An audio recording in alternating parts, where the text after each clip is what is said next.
ಈ 15ನೇ ಹಣಕಾಸು ಆಯೋಗ ಆಗುವಾಗ ಅದು ಯಾವಾಗ ಶುರು ಮಾಡುತ್ತೆ ಅಂತಂದರೆ ಈಗ 2021ರಿಂದ 2026 ತನಕ ಅದು ಚಾಲ್ತಿಯಲ್ಲಿರುತ್ತೆ. ಅವರೇನು ನಿರ್ಧಾರ ಕೈಗೊಂಡಿದ್ದಾರೆ. 2021ಕ್ಕಿಂತ ಮೊದಲೇ ಆಗಬೇಕಾಗಿತ್ತು, ಕೊರೋನಾ ಕಾರಣಕ್ಕೆ ಆಗಿಲ್ಲ. ಯಾವಾಗ ಶುರುವಾಯಿತು? ಬಸವರಾಜ ಬೊಮ್ಮಾಯಿ ಅವರು ಹೇಳಿದಾಗೆ 14, 15, 16 ಈ ಟೈಮಲ್ಲಿ ಅವರು ಬರ್ತಾರೆ, ರಾಜ್ಯಕ್ಕೆ ಬರ್ತಾರೆ. ಆಗ ಸಿದ್ದರಾಮಯ್ಯನವರೇ ಮುಖ್ಯಮಂತ್ರಿ ಆಗಿದ್ದರು. ಆ ನಂತರ ಸಮ್ಮಿಶ್ರ ಸರ್ಕಾರ ಇತ್ತು, ಅವರೇ ಮುಖ್ಯಸ್ಥರಾಗಿದ್ದರು, ಅಂದರೆ ಕುಮಾರಸ್ವಾಮಿ ಮತ್ತು ಇವರಿದ್ದಾಗ.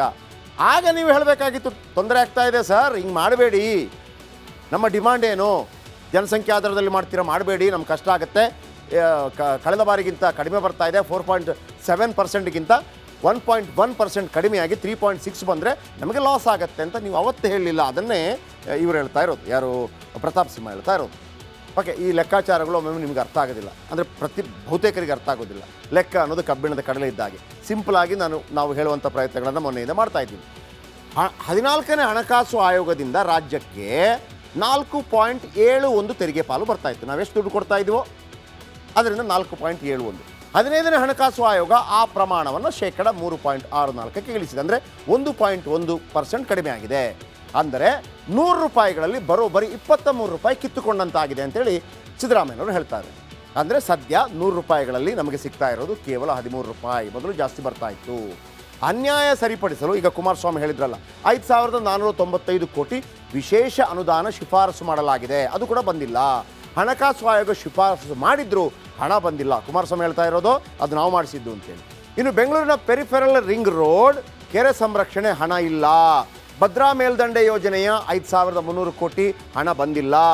ರಾಜ್ಯದಿಂದ ಕೇಂದ್ರಕ್ಕೆ ವಾರ್ಷಿಕವಾಗಿ ನಾವು 4,30,000 ಕೋಟಿ ತೆರಿಗೆ ಕೊಡ್ತಾ ಇದ್ದೀವಿ. 4,30,000 ಕೋಟಿ ಪೈಕಿ ವಾಪಸ್ ಬರ್ತಾ ಇರೋದು ನಮಗೆ 37,252 ಕೋಟಿ. ನಮಗೆ 1,82,000 ಕೋಟಿ ಲಾಸ್ ಆಗ್ತಾ ಇದೆ.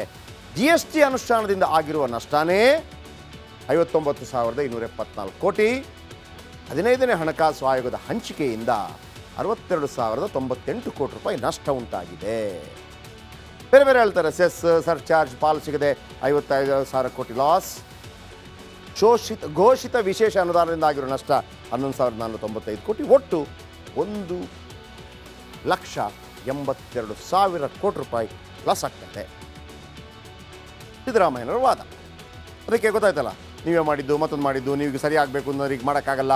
16ನೇ ಹಣಕಾಸು ಆಯೋಗದವರು ಬರ್ತಾರೆ. ಈಗ 26ರಿಂದ ಶುರು ಆಗಬೇಕು ಅಂತಂದರೆ ಈಗಲೇ ಶುರು ಮಾಡ್ತಾರೆ ಅವರು. 24 ಆಯ್ತಲ್ಲ, 26ರಿಂದ ಬೇರೆ 16ನೇ ಹಣಕಾಸು ಆಯೋಗ ಹೆಂಗೆ ಬೇಕಪ್ಪ ಅಂತೇಳಿ ಅವ್ರು ಬರ್ತಾರೆ. ಈಗ ಸರಿ ಮಾಡ್ಕೊಳ್ಳಿ ಅಂತ BJP ಸಮರ್ಥನೆ ಮಾಡ್ತಾ ಇದೆ. ಈಗ BJP ಸಮರ್ಥನೆ ಏನು? 15ನೇ ಹಣಕಾಸು ಆಯೋಗದ ಶಿಫಾರಸ್ಸಿನಂತೆ ಹಂಚಿಕೆ ಆಗಿದೆ. ನೀವು ಕೂಡ ಇದ್ರಿ ಆ ಮೀಟಿಂಗಲ್ಲಿ, ನಿಮ್ಗೆ ಗೊತ್ತಿತ್ತು. ಕೃಷ್ಣ ಬೈರೇಗೌಡರು ಕೂಡ ಅದರಲ್ಲಿದ್ದರು, ಕುಮಾರಸ್ವಾಮಿ ಅವರು ಮುಖ್ಯಮಂತ್ರಿ ಆಗಿದ್ದರು. ನೀವು ಯಾಕೆ ಕೇಳಲಿಲ್ಲ? ನೀವಾಗ ಒಪ್ಪಿಗೆ ನೀಡಿಲ್ವಾ? ನೀಡಿದ್ದೀರಿ, ಅದರಂತೆ ಬರ್ತಾ ಇದೆ. ಈಗ ಯಾಕೆ ಡ್ರಾಮಾ ಮಾಡ್ತೀರಿ ಅಂತ BJP ವಾದ. NDA ಸರ್ಕಾರದಿಂದ 1,16,828 ಕೋಟಿ ಬಿಡುಗಡೆಯಾಗಿದೆ ಅಂತೇಳಿ BJP ಹೇಳ್ತಾ ಇದೆ. 2026ರವರೆಗಿದೆ 15ನೇ ಹಣಕಾಸು ಆಯೋಗದ ವರದಿ. 2.5 ಲಕ್ಷ ಕೋಟಿಗೂ ಹೆಚ್ಚು ತೆರಿಗೆ ಪಾಲು ಹಂಚಿಕೆಯಾಗುತ್ತೆ.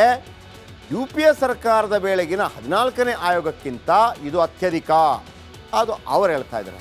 ಆಮೇಲೆ ಇದು ಎಲ್ಲರೂ ಸತ್ಯ ಹೇಳ್ತಾ ಇದ್ದಾರೆ ಅಂತ ಅಂದ್ಕೋಬೇಡಿ. ಕಾಂಗ್ರೆಸ್ 50% ಸತ್ಯ ಹೇಳ್ತಾ ಇದೆ, 50% ಸುಳ್ಳು ಹೇಳ್ತಾ ಇದೆ. BJP 50% ಸತ್ಯ ಹೇಳ್ತಾ ಇದೆ, 50% ಸುಳ್ಳು ಹೇಳ್ತಾ ಇದೆ. ಇದರ ಬಗ್ಗೆ ಲೆಕ್ಕಾಚಾರಗಳಾಗಬೇಕು. ಆದರೆ ದೇಶ ಒಡಿತೀನಿ ಅನ್ನೋಂಥ ಮಾತು ಬರಬಾರ್ದು. ಅದನ್ನು ಖಡಾಖಂಡಿತವಾಗಲೂ ಖಂಡಿಸಬೇಕು. ತೆರಿಗೆ ಪಾಲು 4.7ರಿಂದ 1.1 ಕಡಿಮೆಯಾಗಿ 3.6ಕ್ಕೆ ಇಳಿಯಲು ಕಾಂಗ್ರೆಸ್ ಕಾರಣ ಅಂತೇಳಿ BJP ಆರೋಪ. ಈ ಹಿಂದಿನ ಸಿದ್ದರಾಮಯ್ಯ ನೇತೃತ್ವದ ಸರ್ಕಾರವೇ ಕಾರಣ, ಅಂದರೆ ಅವರೇ ಇದ್ದರು ಅಂತ, ಸಮ್ಮಿಶ್ರ ಸರ್ಕಾರ ಇತ್ತು ಅಂತೇಳಿ. ಅರ್ಥ ಆಯ್ತಾ ನಿಮಗೆ? ಅಂದರೆ ಈಗ ನೋಡಿ, 26ರಿಂದ 16ನೇ ಹಣಕಾಸು ಆಯೋಗದ ಶಿಫಾರಸಿನಂತೆ ನಡೆಯುತ್ತೆ. ಅದು ಯಾವಾಗ ಆಗುತ್ತೆ? 2026 ನಂತರ ಬರಲ್ಲ ಅವರು. ಈಗ ಶುರು ಮಾಡ್ತಾರೆ 2024ರಲ್ಲಿ ಬಂದು ರಾಜ್ಯಕ್ಕೆ ಕೇಳ್ತಾರೆ, ಏನಪ್ಪ ಪ್ರಾಬ್ಲಮ್ಮು ಬರ್ಕೊಡು, ನಿಂದೇನಪ್ಪ ಪ್ರಾಬ್ಲಮ್ಮು ಬರ್ಕೊಡು. ಅದನ್ನು ತೊಗೊಂಡೋಗಿ ಒಂದು ನಿರ್ಧಾರಕ್ಕೆ ಬಂದು ಓಕೆನಾ ಅಂತ ಕೇಳಿದ ನಂತರ 26ರಿಂದ ಅನುಷ್ಠಾನ ಆಗುತ್ತೆ. ಈ 15ನೇ ಆಯೋಗ ನಿಮ್ಮ ಕಾಲದಲ್ಲಿ ಆಗಿದ್ದು. ರಾಜ್ಯದ ಆರ್ಥಿಕ ಸ್ಥಿತಿ ಬಿಂಬಿಸಲು ಸಿದ್ದರಾಮಯ್ಯ ವಿಫಲರಾದರು ಅಂತ ಆರೋಪ BJP ಮಾಡ್ತಾ ಇದೆ. ನೀವು ವಿಫಲರಾಗಿದ್ದೀರಿ, ಹಾಗಾಗಿ ನಿಮಗೆ ಇದನ್ನು ಮಾಡಲಿಕ್ಕೆ ಆಗ್ತಾ ಇಲ್ಲ.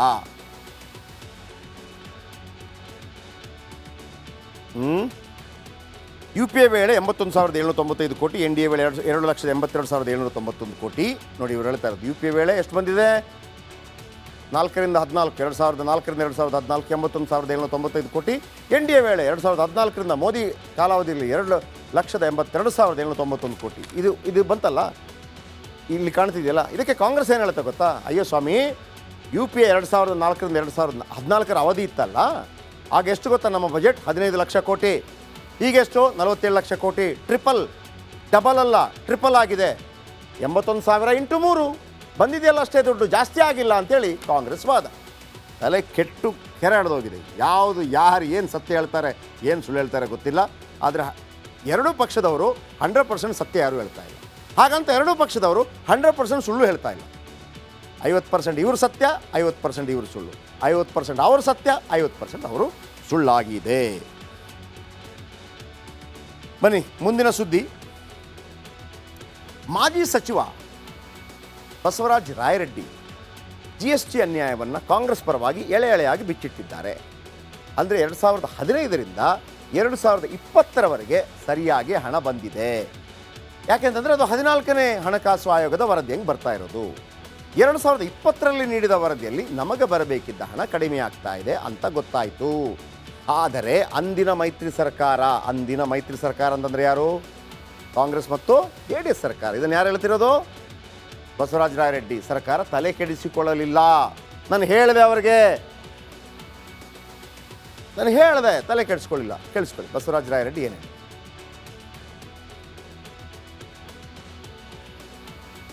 ಮುಖ್ಯಮಂತ್ರಿಗಳು ಯಡಿಯೂರಪ್ಪನವರು ಮಾಡಲಿಲ್ಲ, ಬೊಮ್ಮಾಯಿಯವರು ಮಾಡಲಿಲ್ಲ. ಅವ್ರು ಹಾಗೆ ಇದ್ಬಿಟ್ರು, ಬಾಯೇ ಬಿಡಲಿಲ್ಲ. ಅವತ್ತು ನಾವೇ ಹೇಳಿದ್ದೇವೆ 15ನೇ ಹಣಕಾಸಿನ ಆಯೋಗದಿಂದ ನಮ್ಗೆ ಹಣ ಹಂಚಿಕೆಯಲ್ಲಿ ಅನ್ಯಾಯ ಆಗ್ತದೆ, ಸರಿ ಮಾಡ್ಕೊಳ್ಳಿ ಅಂತ ನಾವು ಅವಾಗಲೂ ಎಚ್ಚರಿಕೆ ಕೊಟ್ಟಿದ್ದೇವೆ ವಿರೋಧ ಪಕ್ಷವಾಗಿ. ಅದನ್ನು ಮಾಡ್ಕೊಂಡಿಲ್ಲ. ಅದಾಯ್ತು. ಈಗ ಇನ್ನೇನು ಒಂದು ವರ್ಷದಲ್ಲಿ ಈ ಹಣಕಾಸಿನ ಆಯೋಗದ ಶಿಫಾರಸು ಮುಗಿದೋಯ್ತು. ಇನ್ನಿರೋದು 1 ಇಯರು. ಅದಕ್ಕೆ 16th ಫೈನಾನ್ಸ್ ಕಮಿಷನ್ನಲ್ಲಿ ನಾವು ಪ್ರಯತ್ನವನ್ನು ಮಾಡ್ತಾ ಇದ್ದೀವಿ. ಇದನ್ನು ಯಾವ ಥರ ಮಾಡಬೇಕಂತ. ಅಲ್ಟಿಮೇಟ್ಲಿ ಡಿಸಿಷನ್ ತಗೊಳ್ಳೋರು ಫೈನಾನ್ಸ್ ಕಮಿಷನ್ನು. ಅವ್ರಿಗೆ ಆರೋಪ ಮಾಡೋಕ್ಕೆ ನೈತಿಕ ಹಕ್ಕಿಲ್ಲ. ದಾರಿ ತಪ್ಪಿಸೋ ಕೆಲಸ ಮಾಡ್ತಾ ಇದ್ದಾರೆ. ದಾರಿ ತಪ್ಪಿಸೋ ಕೆಲಸ 100% ಮಾಡ್ತಾ ಇದ್ದಾರೆ. ಇದು ಸರಿಯಲ್ಲ. ಅವತ್ತಿನ ದಿವಸ ಒಂದಿನ ಮುಖ್ಯಮಂತ್ರಿಗಳು ಯಡಿಯೂರಪ್ಪನವರು ಮಾಡಲಿಲ್ಲ, ಬೊಮ್ಮಾಯಿಯವರು ಮಾಡಲಿಲ್ಲ. ಅವ್ರು ಹಾಗೆ ಇದ್ಬಿಟ್ರು, ಬಾಯೇ ಬಿಡಲಿಲ್ಲ. ಅವತ್ತು ನಾವೇ ಹೇಳಿದ್ದೇವೆ 15ನೇ ಹಣಕಾಸಿನ ಆಯೋಗದಿಂದ. ನೋಡಿ, ಇವರು ಹೇಳಿದ್ದು 2020-21ರಲ್ಲಿ ಮುಖ್ಯಮಂತ್ರಿ ಆಗಿದ್ದದ್ದು ಯಡಿಯೂರಪ್ಪನವರು ಮತ್ತು ಬಸವರಾಜ ಬೊಮ್ಮಾಯಿಯವರು, ಅವ್ರು ಮಾಡಲಿಲ್ಲ ಅಂತ ಹೇಳಿ. ಕುಮಾರಸ್ವಾಮಿ ಹೇಳಿದ್ದೇನು? 15ನೇ ಹಣಕಾಸು ಆಯೋಗದ ಮಾಹಿತಿಯನ್ನು ಪಡೆಯುವುದು ನನ್ನ ಕಾಲಾವಧಿಯಲ್ಲಾಗಿದ್ದು. ಅಂದರೆ ಹಾಗಿದ್ದರೆ BJP ಕಾಲಾವಧಿಯಲ್ಲಿ ಅಲ್ಲ ಅಂತೇಳಿ ಕುಮಾರಸ್ವಾಮಿ ಹೇಳ್ತಾ ಇದ್ದಾರೆ. ಇವರು ಹೇಳ್ತಾ ಇದ್ದಾರೆ BJP ಕಾಲಾವಧಿಯಲ್ಲಿ ಇದಾಗಿದ್ದು ಅಂತೇಳಿ. ಆಮೇಲೆ ಇವತ್ತು ಬಸವರಾಜ ಬೊಮ್ಮಾಯಿ ಅವರನ್ನು ಮಾತಾಡಿದಾಗ ಇಲ್ಲ, 2021ರಿಂದ 2026ರ ಅವಧಿ 15ನೇ ಹಣಕಾಸು ಆಯೋಗದ ಅವಧಿ. ಅದನ್ನು 2021ರಲ್ಲಿ ಡಿಸೈಡ್ ಮಾಡೋಕ್ಕಾಗಲ್ಲ. ಅದನ್ನು 16, 17, 18 ಆ ಟೈಮಲ್ಲಿ ಮಾಡಿರ್ತಾರೆ. 2 ವರ್ಷ ಕೊರೋನಾ ಬಂದ ಕಾರಣಕ್ಕೆ ಆಗೋದಿಲ್ಲ. ಈಗ 2016ರ ಹಣಕಾಸು ಆಯೋಗದ ವರದಿ ಇದೆಯಲ್ಲ, 26ಕ್ಕೆ ಕಡಿಮೆ ಆಗುತ್ತಲ್ಲ, 26ಕ್ಕೆ ಬರೋದಿಲ್ಲ. ಅವರು 24ಕ್ಕೆ ಬರ್ತಾರೆ. ನಿಮ್ದೇನು ಪ್ರಾಬ್ಲಮ್ ಇದೆ ಅಂತ ಕೇಳಿ ಅಂತ. ಇವರು BJP ಮೇಲೆ ಆರೋಪ ಮಾಡ್ತಾ ಇದ್ದಾರೆ. ಕುಮಾರಸ್ವಾಮಿ ಹೇಳ್ತಾ ಇದ್ದಾರೆ ಇಲ್ಲ, ನನ್ನ ಅವಧಿಯಲ್ಲೇ ಆಗಿದ್ದು, ಹಾಗಾಗಿ ಹೆಚ್ಚಿನ ಶಿಫಾರಸು 5,000 ಕೋಟಿ. ಬಸವರಾಜ ಬೊಮ್ಮಾಯಿ ಹೇಳ್ತಾರೆ ಇಲ್ಲ, ಸಿದ್ದರಾಮಯ್ಯನವರ ಅವಧಿಯಲ್ಲಾಗಿದ್ದು. ನಾನು ಅದಕ್ಕೆ ಹೇಳಿದೆ, ಅರ್ಧ ಸತ್ಯ ಇದೆ, ಅರ್ಧ ಸುಳ್ಳಿದೆ. ಯಾವ ರಾಜಕಾರಣಿನೂ ಪರಿಪೂರ್ಣವಾಗಿ ಸತ್ಯ ಹೇಳ್ತಾ ಇಲ್ಲ. ಹಾಗಾಗಿ ಅವರು ರಾಜಕಾರಣಿಯಾಗಿದ್ದಾರೆ. ಬನ್ನಿ, 14ನೇ ಹಣಕಾಸು ಆಯೋಗ ಮತ್ತು 15ನೇ ಹಣಕಾಸು ಆಯೋಗ ಏನು ವ್ಯತ್ಯಾಸ ಆಯಿತು? ಬನ್ನಿ, ಬದಲಾವಣೆ ಯಾವ ರಾಜ್ಯಕ್ಕೆ ಲಾಭ ಆಯಿತು, ಯಾವ ರಾಜ್ಯಕ್ಕೆ ನಷ್ಟ ಆಯಿತು? 14ನೇ ಹಣಕಾಸು ಆಯೋಗದಲ್ಲಿ ಎಷ್ಟು ಪರ್ಸೆಂಟು, 15ನೇ ಹಣಕಾಸು ಆಯೋಗದಲ್ಲಿ ಎಷ್ಟು ಪರ್ಸೆಂಟು? ಕೇವಲ ಕರ್ನಾಟಕ ಮಾತ್ರವಲ್ಲ, ಎಲ್ಲದಕ್ಕೂ. ಅರುಣಾಚಲ ಪ್ರದೇಶ ಅವರಿಗೆ ಎಷ್ಟು ಪರ್ಸೆಂಟೇಜ್ ಬರ್ತಾಯಿತ್ತು? 1.37 ಬರ್ತಾಯಿತ್ತು. ಜಾಸ್ತಿಯಾಗಿ 1.76 ಲಾಭ. ಅರುಣಾಚಲ ಪ್ರದೇಶಕ್ಕೆ ಲಾಭ. ಇವರು 100 ರೂಪಾಯಿ ಕೊಟ್ಟರೆ ಅವರಿಗೆ 4,000 ರೂಪಾಯಿ ವಾಪಸ್ ಬರುತ್ತೆ. ಓಕೆ, ನಮ್ಮದೇ ರಾಜ್ಯ ಒಳ್ಳೆಯದಾಗಿದೆ. ನೆಕ್ಸ್ಟ್, ಅರುಣಾಚಲ ಪ್ರದೇಶ ಆದ ನಂತರ ಮೇಘಾಲಯ. ಮೊದಲೆಷ್ಟು ಬರ್ತಾಯಿತ್ತು ಪರ್ಸೆಂಟೇಜ್? 0.64, ಈಗ 0.77. ಇದರ ನಡುವೆ ಕರ್ನಾಟಕದ ಹೇಳ್ಬಿಡ್ತೀನಿ, ನಮಗೆಷ್ಟು ಬರ್ತಾಯಿದ್ದು? 4.7, ಈಗೆಷ್ಟು ಬರ್ತಾಯಿದೆ? 3.6, 1.1 ಕಡಿಮೆ. ಆಂಧ್ರ ಪ್ರದೇಶ 4.3, ನಮಗಿಂತ ಕಡಿಮೆ ಬರ್ತಾಯಿತ್ತು, ಅವರಿಗೆ ಮತ್ತೆ ಕಡಿಮೆ ಆಗಿದೆ. ಅಲ್ಲ, ಅವ್ರಿಗೆ ಜಾಸ್ತಿ ಆಗಿದೆ, 4.11. ಅಸ್ಸಾಂ 3.31, ಅವ್ರಿಗೂ ಕಡಿಮೆ ಆಗಿದೆ, 3.13. ಕೇರಳ 2.5 ಇತ್ತು, ಕಡಿಮೆ ಆಗಿದೆ 1.94. ಹಾಗಾಗಿ ಅವರು ಬರ್ತಾ ಇದ್ದಾರೆ 8ನೇ ತಾರೀಕಿಗೆ ಪ್ರತಿಭಟನೆಗೆ. ಕರ್ನಾಟಕ 4.71 ಕಡಿಮೆ ಆಗಿದೆ 3.65. ಇದಕ್ಕಾಗಿ ಹೋರಾಟಗಳಾಗ್ತಾ ಇರೋದು. ಇನ್ನು ತೆರಿಗೆ ವ್ಯತ್ಯಾಸ ಆಗಿದ್ದೇಕೆ, ತೆರಿಗೆ ವಿಭಜನೆ ಸೂತ್ರ ಅಂತಿದೆ, ಅದೆಲ್ಲ ಅರ್ಥ ಆಗಲ್ಲ. ತೆರಿಗೆ ವ್ಯತ್ಯಾಸ ಆಗಿದ್ದೇಗೆ ಅಂತ ಹೇಳ್ತಾರೆ. ನೋಡಿ ವೀಕ್ಷಕರೇ, ಸಿಂಪಲ್ ಆಗಿ ಹೇಳ್ಬಿಡ್ತೀನಿ. 2014 ತನಕ ಒಂದು ಮಾನದಂಡ ಇತ್ತು.